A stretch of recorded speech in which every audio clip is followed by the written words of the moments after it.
राधे राधे। प्रणाम भक्तों, आज हम सुनेंगे कार्तिक मास के कृष्ण पक्ष की एकादशी, जिसे रमा एकादशी भी कहते हैं, उसकी व्रत कथा। रमा एकादशी व्रत के प्रभाव से सारे पाप नष्ट हो जाते हैं। व्रत करने वाले को ईश्वर के चरणों में स्थान मिलता है। यह व्रत कार्तिक कृष्ण पक्ष एकादशी को किया जाता है। इस दिन भगवान केशव का संपूर्ण वस्तुओं से पूजन, नैवेद्य तथा आरती कर प्रसाद वितरित करके ब्राह्मणों को खिलाएं तथा दक्षिणा बांटें। कथा। युधिष्ठिर बोले, हे जनार्दन, कार्तिक कृष्ण पक्ष की एकादशी का क्या नाम है, यह मुझसे कहिए। श्री कृष्ण बोले, हे राजा, कार्तिक कृष्ण पक्ष में रमा नाम की शुभ एकादशी होती है, उसको कहता हूँ, तुम सुनो। यह सब पापों को हरने वाली है। प्राचीन समय में मुचुकुंद नामक राजा था। उसकी इंद्र से मित्रता थी। यम, वरुण, कुबेर और विभीषण से भी इसकी मित्रता हो गई। हे राजन, वह राजा विष्णु का भक्त और सत्यवादी था। वह प्रत्येक एकादशी का व्रत रखता था। राजा की प्रजा भी उसके देखा देखी प्रत्येक एकादशी का व्रत रखने लगी थी। राजा के चंद्रभागा नाम की एक पुत्री थी। वह भी एकादशी का व्रत रखती थी। उसका चंद्रसेन के पुत्र शोभन के साथ में विवाह हो गया था। एक बार शोभन अपने ससुर के घर पर आया। उसी दिन पवित्र एकादशी का व्रत आया। व्रत का दिन आने पर चंद्रभागा विचार करने लगी कि हे ईश्वर, क्या होगा। मेरा पति तो बहुत निर्बल है, वह शुद्धा को सहन नहीं कर सकता और मेरे पिता का शासन बहुत कठिन है। दशमी को दौड़ी पिटवा देते हैं कि एकादशी के दिन भोजन नहीं करना चाहिए। डूमडूमिका का शब्द सुनकर शोभन अपनी स्त्री से बोला, हे कांते, अब मुझे क्या करना चाहिए। शोभने, जिसके करने से मेरा जीवन नष्ट न हो, ऐसी शिक्षा दो। चंद्रभागा बोली, हे विभो, मेरे पिता के घर में कोई भोजन नहीं करता। हाथी, घोड़े तथा पशु भी नहीं खाते। हे कांते, यदि भोजन करना चाहो तो घर से बाहर चले जाइए। शोभन बोला, तुमने सत्य कहा है, मैं व्रत करूँगा। जो भाग्य में लिखा है वह वैसा ही होगा। इस प्रकार भाग्य का विचार करके उसने उत्तम व्रत को किया। भूख प्यास से शरीर पीड़ित हो गया। वह बहुत दुखी हुआ। वह व्याकुल हो रहा था। सूर्य अस्त हो गए। वह रात्रि वैष्णव मनुष्यों को हर्ष बढ़ाने वाली हुई। हे राजा, भगवान की पूजा करने वाले और जागरण करने वालों को वह रात्रि आनंद देने वाली हुई और शोभन के लिए वह असह्य हो गई। सूर्योदय के समय शोभन की मृत्यु हो गई। राजा ने योग्य सुगंधित चंदन की लकड़ी से उसका दाह कर्म कराया। चंद्रभागा ने पिता के निषेध करने से अपना शरीर नहीं जलाया। उसका अंतिम संस्कार करके पिता के घर में रहने लगी।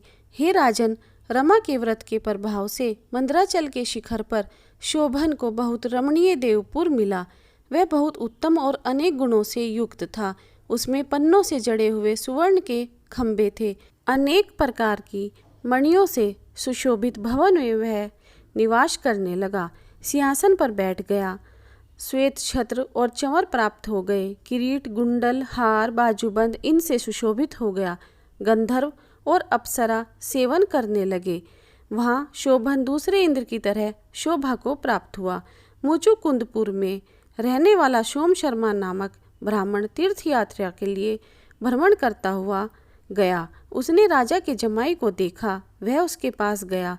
उस शोभन ने शीघ्र सिंहासन से उठकर ब्राह्मण को नमस्कार किया और अपने ससुर की क्षमा कुशल पूछी और अपनी स्त्री चंद्रभागा तथा नगरवासियों की कुशल पूछी। सोम शर्मा बोले, राजन, तुम्हारे ससुर के घर पे सब कुशल है, चंद्रभागा सकुशल है और नगर में सर्वत्र कुशल है। हे राजन, आप अपना कुशल वृत्तांत कहिए। हे राजन, यह विचित्र नगर आपको कैसे मिला, सो कहिए। शोभन बोला, कार्तिक कृष्ण पक्ष में एकादशी होती है। हे द्विजेंद्र, उसका उपवास करने से यह अस्थिरपुर मुझको मिला है। हे द्विजोत्तम, जिस तरह अटल हो जाए ऐसा यतन कहिए। ब्राह्मण बोला, हे राजेंद्र, यह स्थिर क्यों नहीं है और अटल किस तरह होगा, वह मुझसे कहिए, मैं उसका निश्चय करूँगा। शोभन बोला, हे विप्र, मैंने यह व्रत श्रद्धापूर्वक नहीं किया, अतः मैं इस नगर को अस्थिर समझता हूँ। चंद्रभागा से यह वृत्तांत कहिए, तब यह नगर स्थिर हो जाएगा। यह बात सुनकर उस श्रेष्ठ ब्राह्मण ने सब वृत्तांत चंद्रभागा से कह दिया। ब्राह्मण का वचन सुनकर चंद्रभागा आश्चर्य से प्रफुल्लित हो गई। ब्राह्मण से बोली, हे द्विज, जो तुम कह रहे हो यह वृत्तांत प्रत्यक्ष है अथवा स्वप्न? सोम शर्मा बोले, हे पुत्री, तुम्हारे पति को मैंने आँखों से देखा और देवताओं के समान उसका प्रकाशवान भी देखा है। उसने उसको अस्थिर बताया है, उसके अटल होने पर उपाय करो। चंद्रभागा बोली, हे विप्रश्रेय, मुझको पति के दर्शन की अभिलाषा है, अतः मुझको वहाँ ले चलिए। हे द्विज, अपने व्रत के पुण्य से मैं उस नगर को अटल कर दूंगी। जिस प्रकार हम दोनों का मिलाप हो जाए ऐसा उपाय करिए। बिछुड़े हुए का मिलाप कराने से बड़ा पुण्य होता है।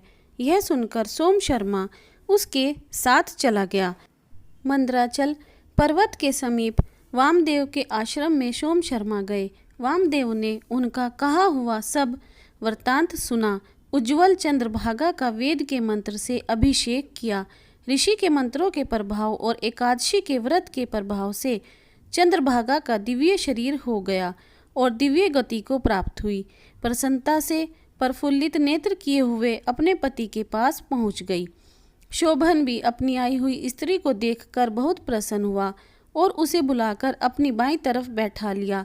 वह चंद्रभागा अपने पति से प्रसन्न होकर सुंदर वचन बोली, हे कांत, जो कुछ पुण्य मेरे पास हैं उसको सुनिए। जब मैं पिता के घर में 8 वर्ष की थी तभी से मैंने एकादशी का व्रत विधि पूर्वक और श्रद्धायुक्त किया। उस पुण्य के प्रभाव से तुम्हारा नगर अचल हो जाएगा। महाप्रलय तक सब कार्य पूर्ण होंगे। हे राजन, इस तरह से वह अपने पति के साथ आनंद से रहने लगी। वह दिव्य रूप होकर सुंदर आभूषणों से सुशोभित होकर सुख भोगने लगी। शोभन भी उसके साथ दिव्य रूप होकर विहार करने लगा। रमा एकादशी के व्रत के प्रभाव से वे मंदराचल के शिखर पर आनंद करने लगे। यह एकादशी चिंतामणि अथवा कामधेनु के समान है। जो उत्तम मनुष्य इस व्रत को करते हैं और जो दोनों पक्षों की एकादशी का व्रत करते हैं, निसंदेह उनके ब्रह्म हत्यादि पाप नाश को प्राप्त होते हैं। जैसी एकादशी शुक्ल पक्ष की है वैसी ही कृष्ण पक्ष की है। इसमें भेद न समझना चाहिए। जो मनुष्य एकादशी के व्रतों का महात्म्य सुनता है वह सब पापों से छूटकर विष्णु लोक में आनंद करता है।